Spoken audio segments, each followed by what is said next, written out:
Welcome to Unstoppable Podcast with Harry Sardinas, inspiring conversations with influential millionaires, investors, thought leaders, entrepreneurs who are making a massive difference with their innovative products and services, and sharing the challenges and wisdom of how they sold their first million. How would you like to achieve your first million in sales? And today we are connecting from London to Canada, and we have Jannette as a guest. Jannette, can you please introduce yourself and say the name of your company, please? Hello, Harry, and hello, everybody. My name is Jeanette Anderson, and as Harry said, I'm currently in Calgary, Alberta, Canada. My company is the Maturepreneur World, and we are serving those who are 55 plus and hashtag not done by a long shot. Wow, I love this tagline. And yeah, because it's never too late to start a business, so it's never too late to make a big improvements in your business. So tell us a Exactly. little bit more about that. Why you decide to help this type of particular niche at the moment? All right. Well, there's about three questions there, so I'm going to answer the first one. So I have been entrepreneurial since I was 5. We didn't Wow. have money, and so I needed money to get a book. So I had a garage sale because I'd seen someone in my neighborhood do that. And long story short, was very successful and made the money, but my mom didn't like that I sold a lot of our stuff because she wasn't there at the time. And so I got spanked and she took my money and I didn't get the book for a while. So many people would say that was not a very good first venture. But what I learned was 3 very important lessons. One is we can take our destiny into our own hands as entrepreneurs because I had a problem. I found a solution. And if I hadn't had an intervention in the form of a partner / mother, I would have been able to get what I wanted, which was that book, Heidi. The second thing I learned is don't go into business with family. I'm kind of semi sort of kidding, but not really. Third thing is that we really can create what we want to have in the world by using business as a vehicle for both contributing and creating. And so ever since I've been 5, I've been passionate about entrepreneurship. I've had numerous businesses since then. I've helped hundreds of people launch their business as a business coach and trainer and consultants and so forth for the past over 40 years. Wow. And I'm still stupidly in love with what I do, except now Wow. I do it from beaches or nice warm places in the winter because I'm allergic to winter, so I run away. Me But too. I still love what I do. But as we change and grow, Harry, then so does our demographic. And so what I started to notice, I was on something called the Marketers Cruise in 2020. And I was networking up at Pizza and Profits, it's called. And someone asked me, what do you do? And I was mid-sentence answering him, and he turned and started talking to someone else. I was like, oh, well, what a dick. So I excused myself and went to the next group, and the same thing happened again. Now, I'm not used to being ignored. I have polka dot glasses and blue hair, and I'm fairly, visible. But this kept happening. And so I started to observe, and every woman over 60 on that cruise in our group was literally invisible, not just ignored, but not seen. And a lot of the men as well. So that really woke me up to the fact that ageism is alive and well and pervasive, and in our own brains as well as in society and our systems. And there are so many people who have so much value to contribute that are being overlooked, undervalued, and underserved. And I decided that just did not fly. And so I decided to create a solution for that on a global scale. Because Tell me about it. Tell me about it. We work with a lot of celebrities, right? People yeah, that they are really famous for real. Yeah. yes. Uh, Well, that they having issues. They come to talk to us and they having issues. I say, can you believe that this a publishing house they don't want to publish my book because they say that I don't have enough followers in Facebook, or I don't have these followers in TikTok or whatever. yeah, And these are people really really famous, yeah, when people driving the industry. yeah. And you find out that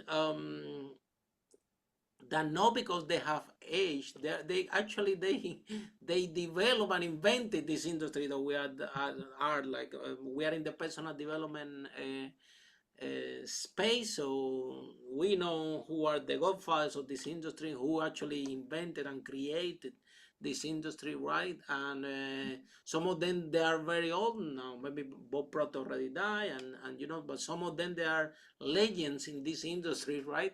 And you won't believe how they're getting looked away because they just have a certain age. It's unbelievable.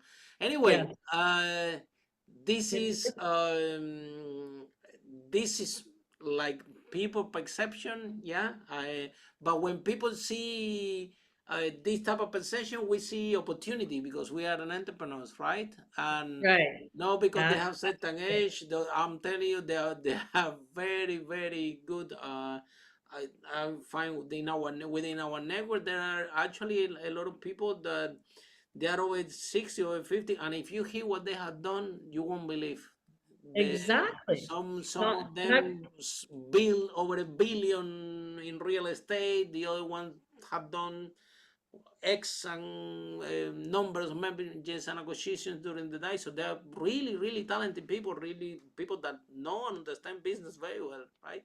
yeah, And yes, we in our organization we welcome everyone. Yeah, we don't have the opposite. Yeah, yeah, the this especially women and I think that everybody brings something with the table. And when we're talking about entrepreneurship, when we're talking about business, if you yeah, can have close to you people with experience, get it, because yeah, this is exactly. trial and error. This is a very expensive Very way to expensive. do things, right?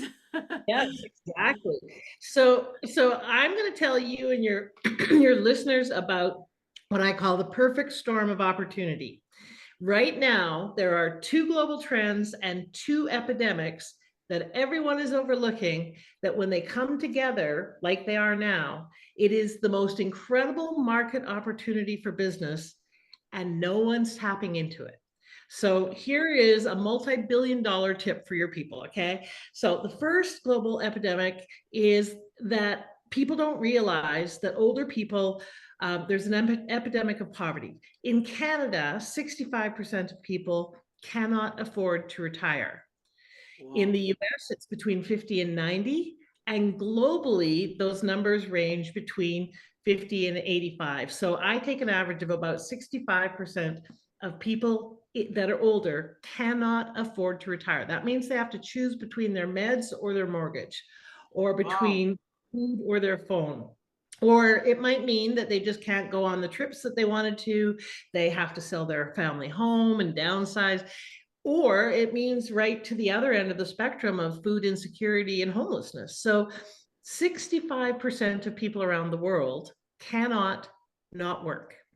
But good luck getting a job in corporate. Good luck getting a job that takes advantage of your brain and your wisdom and your experience and your expertise because of ageism. If you're over 60, at least in North America, you have a very hard time. I've got good friends in Mexico Here who in say, UK also. yeah, if you're over 45 in Mexico, you can't get a job. If you Wow, know, really? yeah, there's a lot of problems with that. So they can't get jobs. So their only option to make money is entrepreneurship. And yet no one is targeting that market. So that's one epidemic. The second epidemic is the epidemic of loneliness. Both entrepreneurs and older people, and therefore especially on older entrepreneurs, are lonely. Statistics say 1 in 4 people in the world consider themselves lonely. And statistics say that loneliness will take 8 years off your life. It's literally considered the equivalent of smoking 15 cigarettes a day. Hmm. And so we need communities, we need connection, we need those people brought together. And yet there are no communities for that demographic, for maturepreneurs, for people who Yeah. are creating businesses and so forth. There isn't any. There's no events, there's no communities, there's nothing like that, or very, very few around the world. So there's an opportunity there. Then the two global trends, more entrepreneurs are coming into the business marketplace now than any time in history. Why? Because billions of boomers and Gen Xers can't afford to retire. So they have to become entrepreneurs. So the largest cohorts of entrepreneurs to come into the marketplace is happening now. And again, no one's targeting them, no one's servicing them, no one's making money off of them and or helping them. And the second global trend is that the most money ever is in one cohort's hands right now. In Canada and the US, 79.6% of the wealth is currently in baby boomers' hands. Almost 80% of the entire wealth of the nation Wow. is held by one demographic. They're transferring it to Gen Xers and to boomers or to millennials.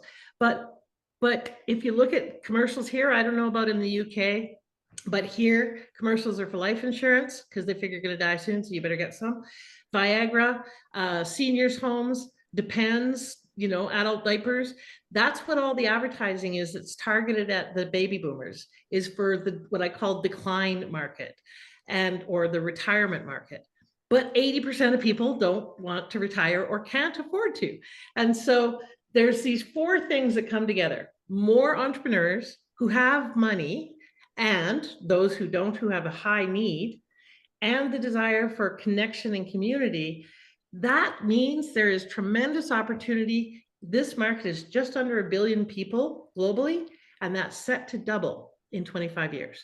Wow. So a couple billion people, and no one's targeting them. So if you have a business, if you're a coach, if you're a consultant, if you're something, I highly recommend you start looking at serving this demographic, because it's the best way you're going to grow your business and make money. And they need you. We need support. That demographic needs help to grow their businesses. So all of you who are ignoring this market, wake up. It's a huge opportunity. And also, look, I want to share something that you just tap into this. There is we have I don't have a car here in United Kingdom. We usually take the taxi, right? And there is sometimes we take Uber, sometimes we take the local cab taxi driver, right? And they drive us around all the time. And one day, I asked the driver, how old is he? He told me that he was like 65. I said, wow, why you still driving? You don't want to stay at home? You don't want to retire? And you know what he told me? He told me, Harry, look, the last 3 drivers that retired from our thing, they're all died. They're all dead. Yeah. Exactly. Because There they lose the sense of purpose, and that's why he said, look, I'm coming to work because I'm driving this cab, because more than even for the money, but for the mental health, that I have something to do, and so on, right? Absolutely. In fact, statistically, having purpose adds 7 years to your life, but not just 7 years, 7 qualitative years. You're happier, you're healthier, and you're more vital when you have a purpose as you get older and as you start to retire, or whatever you're going to do in your next stage, right? What really kind of annoys me is that there's a lot of services and focus on retirees and on what I call the decline market, those who are struggling and so forth. There's social services for people with dementia and so forth, as there should be.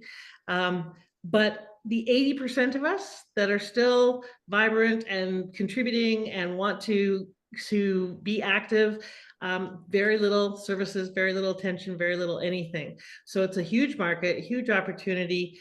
And these people need purpose. I literally just left a meeting with a woman who's in her 60s. She runs a seniors facility, and she can't wait to retire so she can start her consulting business, because she can't imagine sitting at home and not working with people to make their world and their business better.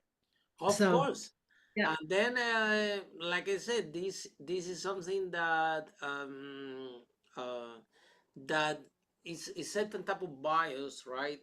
And a misconception in society, especially could be the cause this that not because that they are from different generation, right? Here we are in the generation that everybody wants the instant gratification, right? And they've been living in that environment, and it's true that you can make 1 million or 2 million faster than never before in this society that we live now. However, Mhm. the business mechanics, the business principles, that doesn't change from generation to generation. That doesn't matter if the person that have that knowledge, that have that expertise, actually that have this experience, Mhm. this business fundamental never change. So if you have someone that can actually give you an outlook and mentor or coach you in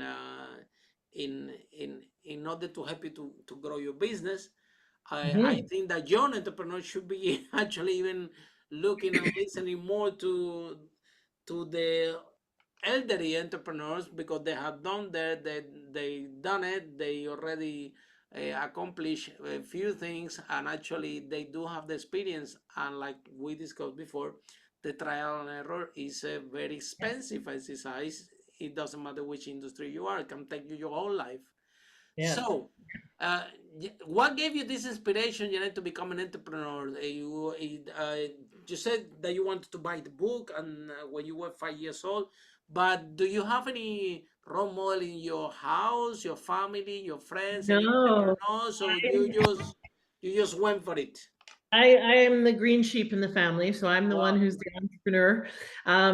Everybody else is dyed in the wool employees, and and it was part of it was necessity. So I grew up with lots of chaos and drama and abuse and so forth, and so literally my mom was not a very good provider, and we were often just her and I.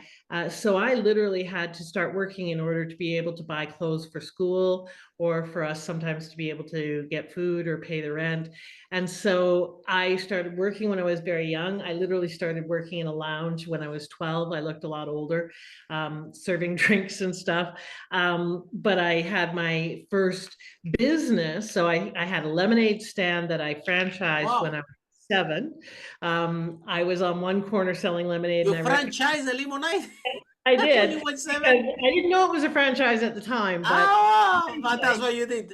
yeah. So I was on the corner selling my little TV tray with my sign and my lemonade, and all the other corners were very busy, and people couldn't. They would wave at me, but they couldn't get to me. So I thought, there was 4 other corners. Okay, we had 3 other TV trays, so I could go get 3 other friends to put on those other corners. So that's what I did. I made signs for them. I got mom to make lemonade for all 4 of us. I set them up with a little float, and we set them up on the corners. They got 50% of what they sold. I got 50% for providing the Oh. infrastructure and the product. And I was able to make quite a bit more of that money that summer, because I wasn't the only one selling. So unconsciously, I created a franchise when I was 7. And then Wow. I had my first business with an employee when I was 11. We lived in a housing tenement, and there was a lot of kids in the summer. And so I created kind of a summer day camp or care facility. There wasn't any other options for a lot of the parents. And my first employee was a 9-year-old I used to babysit, and he and I took care of up to, we had at the busiest day was 30 kids. Most of the Wow. time it was around 20 kids a day that we kept entertained, and I fed them peanut butter and jelly sandwiches every day, Yeah, also, except it had to one be day cost my mom effective, eh? forced me to give them bologna Because the because she business said they need to make a were, profit, yeah. yeah. And I charged $3 a day per kid. This Wow. was back in 1960, 71. And I paid my employee $1 an hour, which was more than the going babysitting rate. Wow. And I made quite a bit of profit. So that was my first business. So as I said, I think I came out of the womb with a briefcase, which my mom didn't really appreciate. Yeah. I've been entrepreneurial my whole life, but what I really see is that it is a way to solve problems. And so a way to create both the lifestyle we want and to have what we want, but most importantly, to be the difference that only we can be. I'm a big believer that business is a vehicle for us to live into our purpose and to make a difference, to make the difference that we're here to make. I think business is about making a meaningful difference and a magnificent living, both and, not either or. A lot of people think it can be one or the other. I think it can be both. Janet, and then how does it feel when you actually make your first money without the boss at the early age, right? Yeah, yeah. Uh, so it that actually triggers something within you that, oh, wait a minute, I'm Yeah. making money and I'm on charge. I don't need the boss. So very early age you realize that you're never gonna need the job because you know how to get your own money, right? Well, yes and no. For a lot of entrepreneurs, we actually, a lot of entrepreneurs make less money than if they worked at a job because they don't get good at marketing and sales. They don't get good at the business side of the business. They come in as a technician. They want to be a coach, or they want to be a cabinet builder, or they want to be a massage therapist. And they don't get good at the business side. And so they make less money than if they went and got a job, and they don't have benefits and stuff. So being an entrepreneur means that you have to do both. You have to be good at what you do and you have to be good at business. And most people don't invest enough in learning the business side of business. Um, that's one of the biggest reasons why, and especially, and I think particularly for women, but it's a common trait. They kind of suck at self-promotion. They suck at owning their value, articulating it, and being able to ask people to buy what they do, buy their services, buy their products, whatever it is. And so they struggle. You know, many coaches in the world make under $20,000 a year. They could make a lot more at a job, but they continue to persist because they want to make a difference, which is good, but they don't learn how to also make a good income. Yeah. Impact's fine, but income is really important. Definitely, definitely. And then, yeah, we always share with our audience that, if you have a product, this is 20% of the whole equation. The other 80% is marketing, sales, how to bring this product to market, how to grow your business. And the more, if we allocate most of our time, resources, and energy to the product, then it's gonna be nothing left for the other 80%, which is Yeah, yeah, actually will help them to make the first million. yeah. So, Janet, in your opinion, right, what are the 5 steps that entrepreneurs out there should be doing to achieve the first million? All right. Well, I generally think that most people are too busy trying to build their profit plane, a really fast way they're looking for silver bullets or ways to take off and make $1 million in a weekend. Hmm. And there's lots of gurus on the top of the mountain that will sell you that kind of solution. Oh, run your 3-day event and then you'll It's make very $1 million. easy, yeah. Write your first book in a weekend and make $1 million. First of all of that is BS. That's just not true. I've been behind the curtain on a lot of these kinds of businesses and these gurus and these offers. It's not the truth of it. So they might make $1 million, for example, but they spend 1.2 to make that million, or they're robbing Peter to pay Paul, or they're barely making ends meet, etc. So what I have really discovered is that most people don't have what I call a revenue runway, a consistent, reliable way to make money. And you need that before you build your profit plane. Otherwise, your plane has no way to take off and no place to land. And No so it will. foundation, right? Yeah. So you need a revenue runway. The revenue runway has 5 things that you need to have in place fundamentally. I call it the 3 whys, a what and a how. Okay. The first why is you got to know why you're doing what you're doing. People don't buy what you do or what you have. They buy why you do it now. And so if you're not clear on your purpose, first of all, you're not going to get out of bed motivated and inspired for the next 20 years.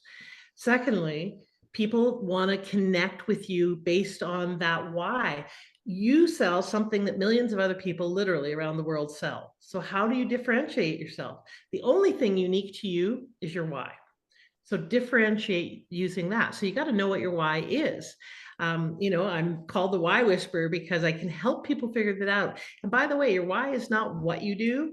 It's not how you express that. That's your stand. We have different ways of living into our why over our life, but our why is consistent. I call it the intersection between what we're healing from our past and what we long for our future, for ourselves and others. When we know what that is, then we can really use it to make decisions. We can use it to differentiate ourselves. We can use it to get us out of bed in the morning. We can use it in so many practical ways. So number one, you got to know your why. Number two, you got to be able to answer why you. Why should I pick you versus all the other business coaches? Why should I pick you versus all of the other fill in the blank, shamanic coaches, whatever it is? And your why really requires you to claim and own the value you provide. You know, when I come back to that comment about most people fail because they can't market and sell, it's because they don't really own the value that they provide, not their intrinsic value as a human being. It's not why are you valuable. It's what is the value you provide and how do you articulate that in a way that they get it. And so if you can't answer the why you, they're not going to buy you. It's that simple. And the why you is not really about you. It's about what you do for me. So it's about them. And then the third thing is why your product or service. Why do I need it? And I guarantee you 95% of the entrepreneurs that I look at their website or their marketing or listen to their sales conversations, they are talking features, features, features, the what of it or the how of it. They don't talk about the benefits, the what's in it for you. So why should I buy what you have is you getting clear on the benefits of what you do. Again, no one cares what you do or even how you do it.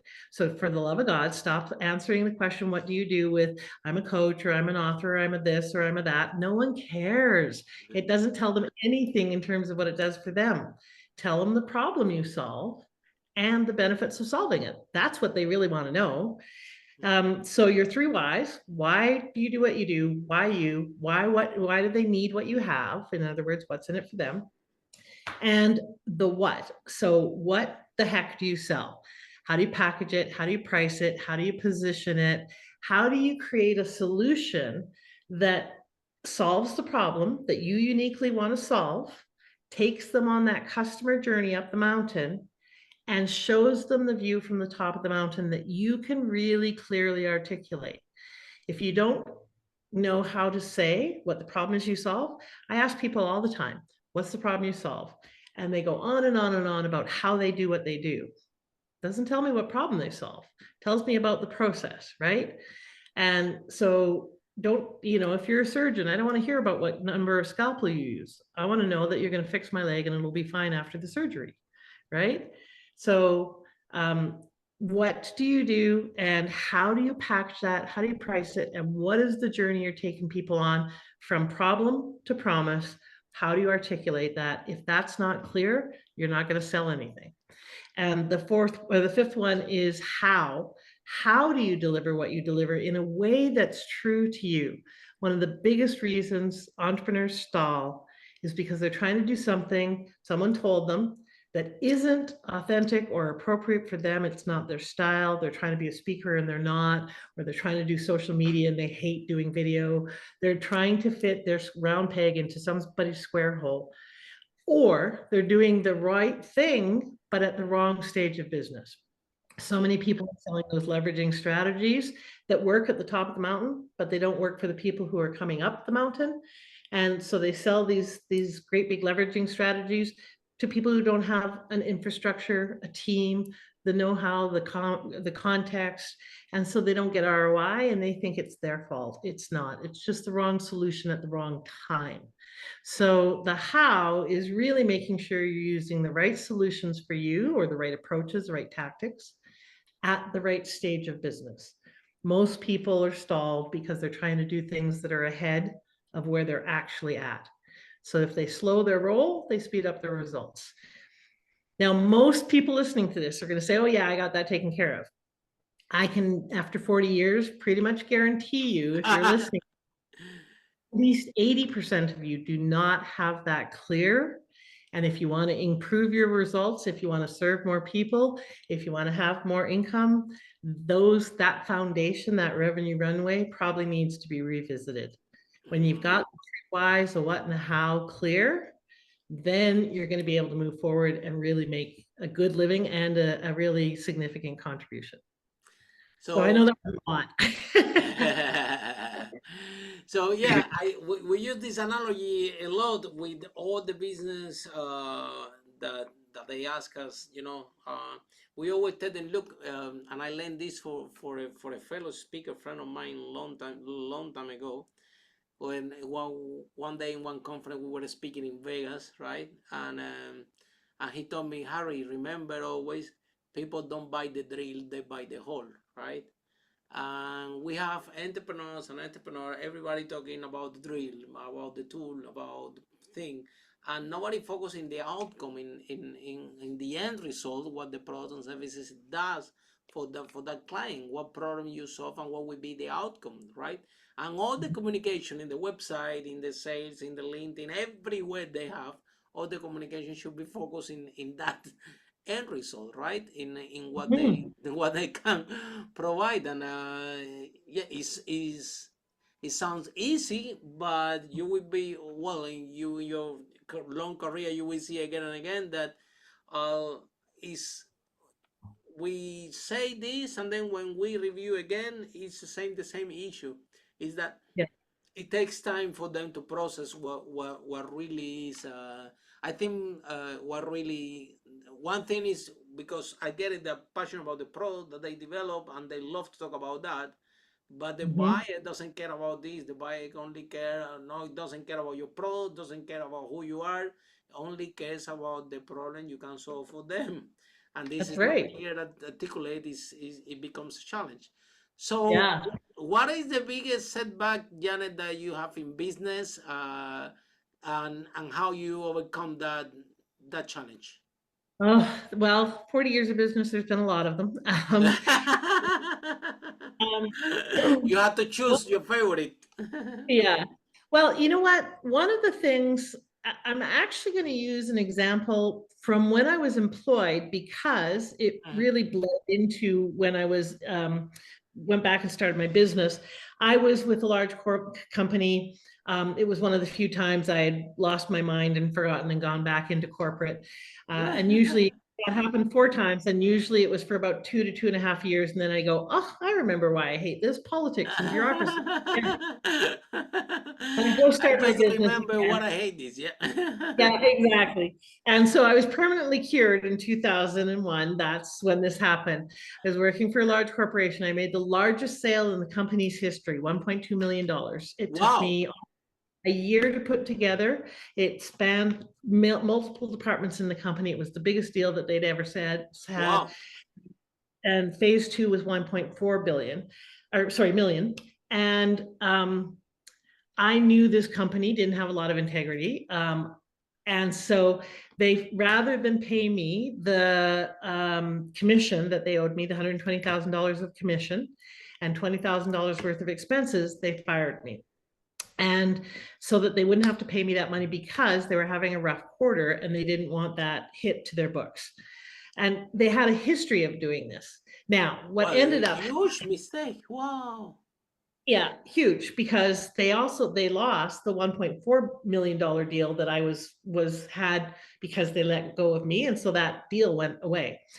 So it was stupid on their part, but that's typically how they were thinking, is they cut costs by firing people and forcing those people to sue them.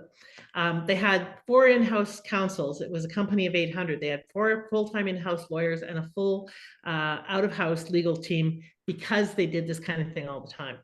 And I knew that, but I didn't safeguard against it. So the accountable version was I didn't take care of myself.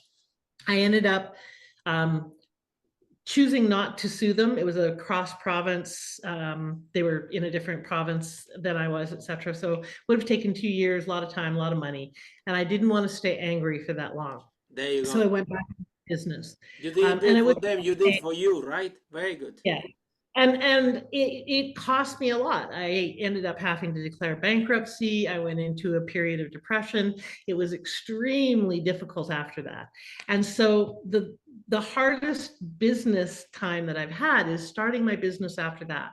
I felt betrayed. I felt really angry. I was not in a good space to be able to be self-generative. And as entrepreneurs, we have to generate everything. Being mentally, the 90% or 98% success is on the mindset, right? Exactly. So I really struggled for a while to just kind of survive. And so for about a year to 2 years, I was just getting by. I was burnt out. I had been working, I literally had worked 79 days in a row without a break for that company. So not only did they fire me because they didn't want to pay me, but I had been filling 2 vice president roles for 3 months, and I had worked 79 days without a break, Wow. 16-hour days every day. And they fired me after working that hard for them. So it was a huge, huge betrayal. What helped me to overcome that, well, first of all, it was a huge betrayal. And the accountable version is I didn't take care of myself. I knew that they did that kind of thing and I didn't safeguard. I didn't submit my expenses earlier so that I didn't get, so that I got paid in a timely way on that, etc. There was a bunch of things. I can tell the victim story and I can tell the accountable story. It's much more empowering to tell the accountable story, but it's juicier to tell the victim story. So the bottom line, though, is the lesson that I learned from my business when I restarted that was there was a couple of things. One, I needed to really be real about where I was at. I needed to do some serious grieving. I was depleted. I tried to push and force myself by willpower alone to start my business because I had to. I had to survive. I had to have some kind of income, and I had no willingness whatsoever to go and get another job. So a lot of it was coming from force and will, like pushing and driving. That just depleted me further. So one of the things that I really learned there is that we cannot force our way into success. We need to be pulled, inspired, unstoppable, committed. There's a big difference between pushing and being committed. There's a big difference between being driven and being really unstoppable. There's a difference in the energy of them. One will serve you in your business, one will take you and your business under. And so I really had to clarify that. The second thing was I needed support. And I had been used to doing so many things myself my whole life. A lot of entrepreneurs tend to be lone wolves, and that doesn't help us. We can't be sustainable in a bubble, and we can't grow our business in a bubble. When they're building high-rise buildings, they dig a big foundation for that. The bigger the building, the deeper the foundation. And so the bigger the building, the deeper the foundation. If you want to build a bigger business, you need more support. So I went out and got a lot more support. I got a counselor. I got support in terms of my business. I didn't think I had the time, the money, the energy, but I found it because I couldn't do it on my own. Wow. So that's a second lesson that I would say that I learned there. And the third lesson is I had to find my way back to my why, to why I wanted to do this. It wasn't enough to push off of the I don't want that. It wasn't even enough to have to, like I have to make money because I have to pay my bills. I needed to know what mattered to me, because when I was clear on what mattered to me, I was clear on why I mattered. And that's what allowed me to turn things around. So if you're struggling in your business, those 3 things are the things I would recommend. 1, get lots of support. 2, get real honest about what's going on so that you can address the cause, not the effect. And 3, really reconnect with why this matters and why you matter. That will help you turn around whatever you're dealing with. And also, Janet, the big outcome out of your story is that entrepreneurs, we have to work on ourselves because Yeah. in order for us to to go through to succeed in business, right? There Yeah. is if something happen in our life, a family member can die. I had a friend that the father is an entrepreneur and the father was everything for her. The father was always like the mentor, telling her about any problem, giving an advice and so on. Then the dad die and the woman is just totally lost. And so could be your family member die, could be this experience that you had, right, when you work so hard and it's really painful when when you work so hard for others, and this is the result that you have. You start to thinking, I better work hard for myself next time, right? And then, but then the healing, that anger, that frustration, I think you took very good decision to don't sue them. It was the best decision on your life, because it's gonna keep you in this negative state all the Yeah. time, and spending money, and in all this anger. And honestly, you can make 10 times more this money if you just let that go and allow Yeah. yourself to focus in the new venture, to get that as a learning experience. There is always an outcome out of that. Mhm. And so I think that you did took a great decision to let that go. I know, because we all have setback in business, and it's really hard to come back from. I had a brilliant idea once here in UK to open a restaurant. I lost 200,000 pounds. I lost my girlfriend. I lost everything, and it was a very painful situation, right? And I had to rebuild everything again, and it was not an easy task, right? But we have to do the work on ourselves, and some people work meditation, affirmation, but the entrepreneur has a duty to do the work on the self, and make sure that all these negativity, bad experience, they can let that go, so they can focus in what you just described, to find the why, because if they cannot find the why, they're gonna have engine of fuel to keep operating, right? Yeah, exactly. Yeah, I think you're very wise, Harry, that I often say that my job is to get the 4 inches between your ears working so your business can work. And as entrepreneurs, most of what we want to fix in the world is often connected to something we want to fix in our own lives or in ourselves. What we want to help out there, we most want or long for ourselves. Mm-hmm. Um, we need to do that work here so that we can be the source of the solution out there. Okay, And Janet. So, what is the last message that you have for all the seniors that are listening this podcast and looking at the social media, and they say, you know what, I'm inspired by what these two are talking about, and I'm still got it. I'm still useful, and I don't care. I'm gonna start my business, even if it's a food truck, even if it's helping the people in the community, even if it's running like a sport club for elderly. I want to empower my community. I want to do something. I'm still useful. I'm not gonna die watching TV in this house. I'm gonna yeah, make some money, and I'm gonna have a lot of fun, and I'm gonna give a lot of money to my grandchildren to buy whatever they want. So, what message do you have for our seniors that they know that things are not over? They are just starting. okay. Well, first of all, we have an event coming up in May Oh that wow! for those that are too inspired to retire. So next May in Canada. I love the So name. come to that. For those who are refiring, not retiring, I have a podcast called the Maturepreneur Podcast for those who are too inspired to retire, with great speakers on how to think about doing things differently. And so the piece of advice that I would give you, and please go to maturepreneur.world for more information on how you can get support and community, maturepreneur.world, because we want to make a worldwide impact on this. The piece of advice I would say is, first of all, like you said earlier, Harry, it's never too late. If you're on this side of the dirt, it's never too late. You can reinvent, reimagine, and reposition yourself. And it doesn't mean you do it the way you did it 20 years ago. We might be a little slower. We might do it a little differently. We hopefully work smarter, not harder. And whether it's side hustle or you want to create a global enterprise, it doesn't matter.